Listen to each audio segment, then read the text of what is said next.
In my recent Become a Faster Runner webinar, we talked about specific exercises to increase running speed and then how to work on multi-joint movements that transfer energy from the floor up. Okay, we think about running. Running is a very multi-joint movement. We have energy moving throughout the kinetic chain as we land and essentially jump from one leg or bound from one leg to the next. So teaching your body how to transfer energy, use that momentum to create power and force into the ground is very important.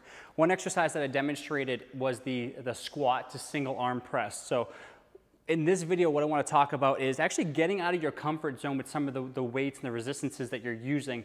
When it comes to working on transfer of momentum, we want to be on the heavier side of that repetition range, just because, and we know heavier weights do translate to more motor unit recruitment. We're using and targeting more muscle fibers and nerve cells that innervate those muscle fibers, but we don't want to just find a weight that we can comfortably lift or press with our shoulders. So for example, just to show you what a squat to single arm press is first, if I was down here, okay, I'm squatting and I'm using that momentum to press the dumbbell up. Now with this dumbbell, I can easily just press it overhead with my shoulder, right? So we need to consider, okay, is that enough weight to really utilize the strength and the power from the legs to create that momentum overhead? So in this instance, that might be a little bit too light for me. Yes, it's challenging. I might want to start there from a shoulder stability standpoint. I obviously don't want to come overhead and be unstable with the dumbbell.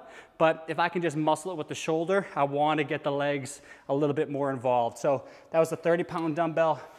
Maybe going to a 40, get 40 a little bit harder. You can see for me to press there. So now I really need to use the legs, create that power to generate and push that dumbbell overhead. Okay, so this is something that's important to realize when it comes to transferring energy throughout the kinetic chain. Need to put ourselves in a position where we're challenged enough to see those improvements. Again, if I just comfortably push through with that 30-pound, yeah, it potentially might help a little bit, but putting ourselves in a position where 40 pounds, 50 pounds, once you become more, you understand the movement, you're doing it properly, and then going with a nice heavy weight. So I have to really use the legs because pressing it on my own is challenging, okay? So this is one of those instances where you want to get out of your comfort zone just a little bit. Obviously, safety is important, so we need to weigh the risk-reward of an exercise like the squat to single arm press because we don't want to be overhead with a heavy dumbbell and not have the stability, lose our position, trip, drop the dumbbell or anything like that.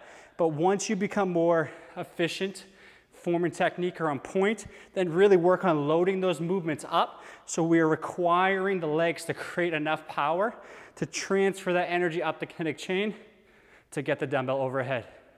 So there's a very simple tip on how to use exercises like the squat to single arm press in your favor the right way to create that improvement that you want to see when it comes to running form.